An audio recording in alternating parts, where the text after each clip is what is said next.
It's Geek Public Radio right here on geekpublicradio.com. I am Topher. With me, as usual, is Crazy Chris. What is happening? Guten Morgen!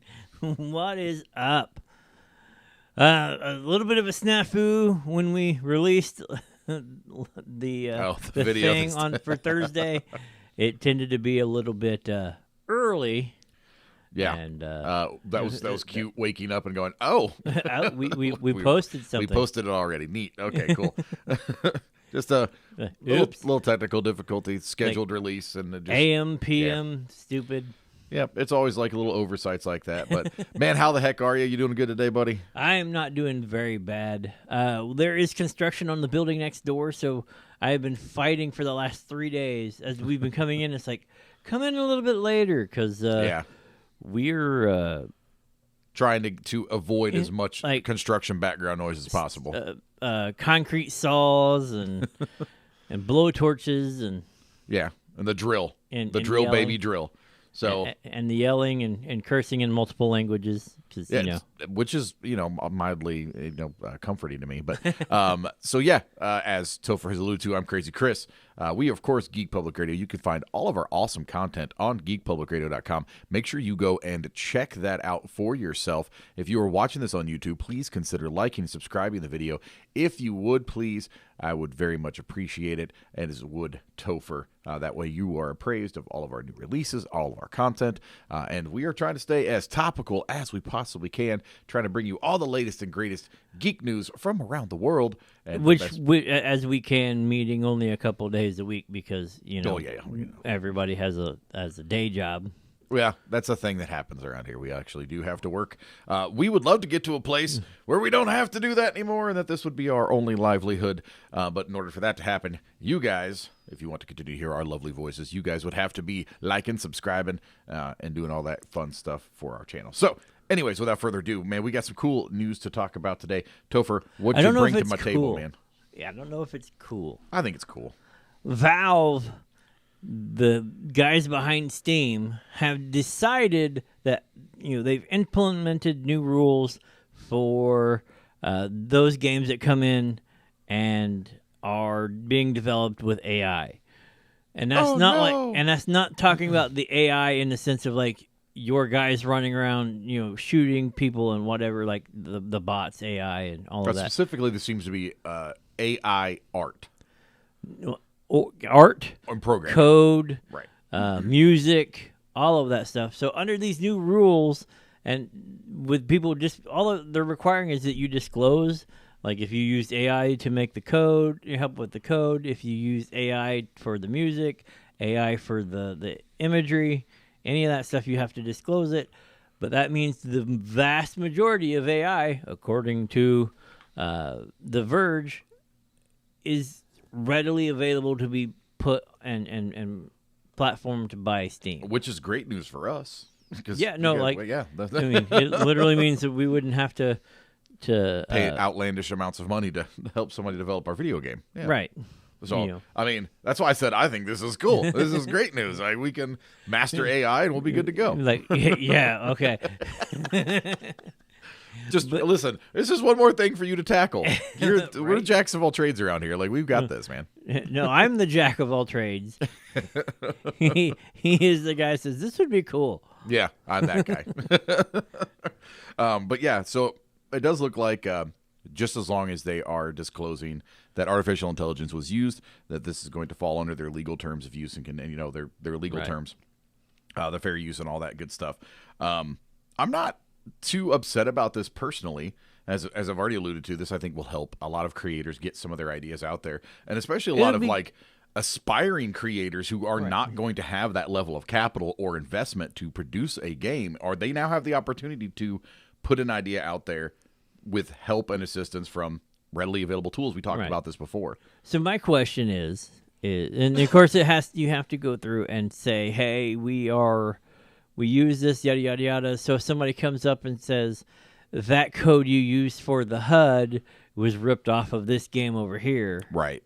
Then it could be, that gives them sense like, well, I know the AI must have given the same code or pulled the code and used it or whatever. Or both games, used AI to write the code, Right. and now the HUDs are similar. I imagine that this is probably going to lead to a lot of, here comes the boring part, a lot of the legal action and things like that is going to be extremely difficult now to nail down. Right. So Like, if you say, well, you stole my code, dude, I used AI. That means that your code was probably open sourced somewhere, and the AI found it. I did not steal your code. The AI found your code. There's a difference. You got a leak, buddy. or it means that now the games can't be copyrighted because you can't copyright AI or that, generated right, stuff, which would just be much worse. Which means any of the thing that has it was done with AI art and AI code, yada yada. It was like, oh, AI code. Well, let's just take it, rip the code, redress this, reskin it, and put it out as something else. And I think this is where you're going to start separating the wheat from the chaff.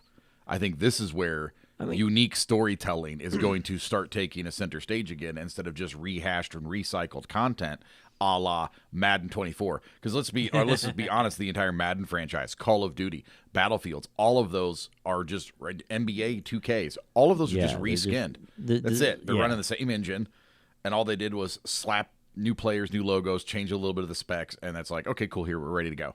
All right. So, according to The Verge, they're already doing it. That's all I'm saying. The changes appear to be designed to increase transparency around the use of AI in Steam games, while offering protections against the risk of using AI-generated content and allowing customers to make an informed choice about whether to buy a game that uses AI technology.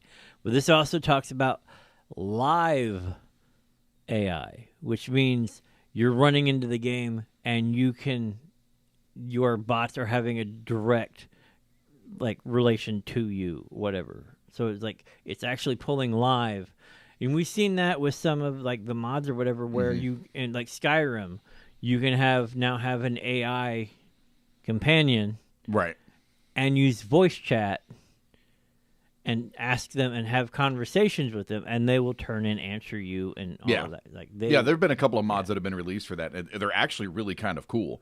Yeah, to be honest. So now you have to put that in there and say we use generated live while running.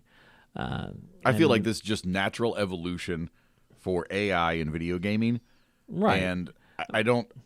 And honestly, this probably has a lot to do with that mod that's available in Skyrim or available in some of the other AAA titles that have just been modded to no end. That's the coolest part about PC gaming, and I refuse to call y'all the master class. I'm just not going to do it. Or master race, I won't do it. But that is the best part about gaming on the PC in general, is that you can take those creations that others have made and you can implement them into your games, and I think that is super duper cool. And the AI is one of those things. Somebody's like, I really like this game, but it could look so much prettier. It could look better, right? And then they just for free, the goodness of their heart, they're like, let's do it. Well, let's put together a mod. If you tweak this and get a couple more new assets or whatever, and voila, look. Your game now looks like it's... Yeah, and I'm thinking Skyrim with all those Skyrim mods. Fallout, same thing. We're look at the graphics now. Look at the grass. Unless you're Nintendo, people typically tend to let you get away with it. Right. Which, to be fair, they're a classic company, and they are very sensitive about people utilizing their assets, and a lot of their stuff is extremely unique. I get it. The fanboy in me understands why they do it, but the nerd and the geek in me is like, dude, come on. They're remaking Ocarina of Time in the Unreal 5 engine, and they put a cease and desist on this kid. I was like, it looks amazing. Why are you mad? This looks great. So this comes about a year and a half or half a year after several developers claimed that Valve was rejecting Steam game submissions that had contained AI-generated assets. So, like I said, it's a natural progression. This seems like it. Yep. Where is it? The Valve said that the submitted title contained art assets generated by artificial intelligence that appeared to be relying on copyrighted material owned by third parties. And that it could not ship such a game unless its developer could confirm they owned the rights to all of the IP used in the data set that trained the AI to create the assets. And because you can't copyright AI, that's really hard to do. So in a follow-up statement issued in July, Valve spokesperson Casey Boyle identified the company's goals as not to discourage use of AI on Steam. Instead, we're working through how to integrate it into our already existing review policies. So this is a reflection of current copyright law and policies and not adding another layer of an opinion. These Okay. laws and policies evolve over time, so will our process. Okay. So the new one has lifted kind of that you have to be up and all of that up front. And apparently now, if you were up front with it, no problems. Guess what? Okay.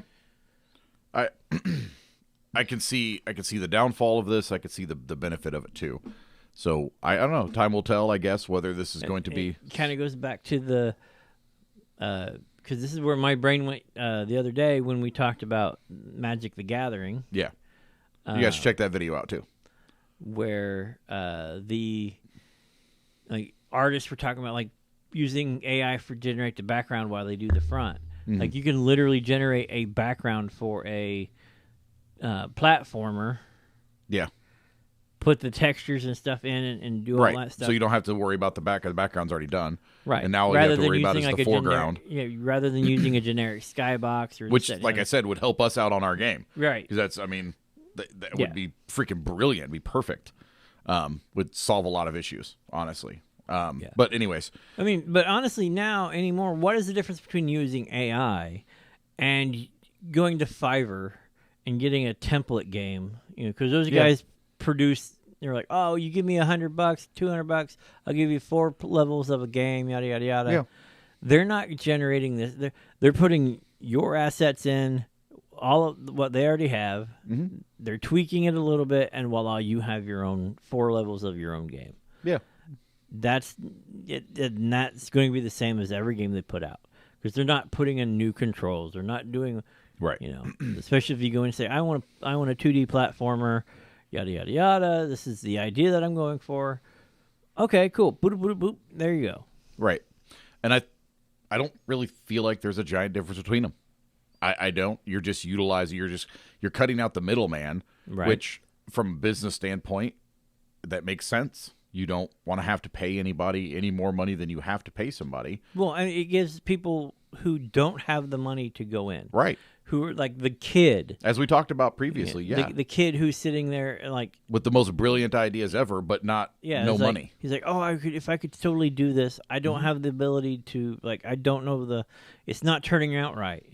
Oh, now with a couple things and voila, here's the art that you wanted. Here's the code for the control scheme. I need a control code for, or I need movement controls for a Unity game or or an Unreal Engine game that allows me to do X.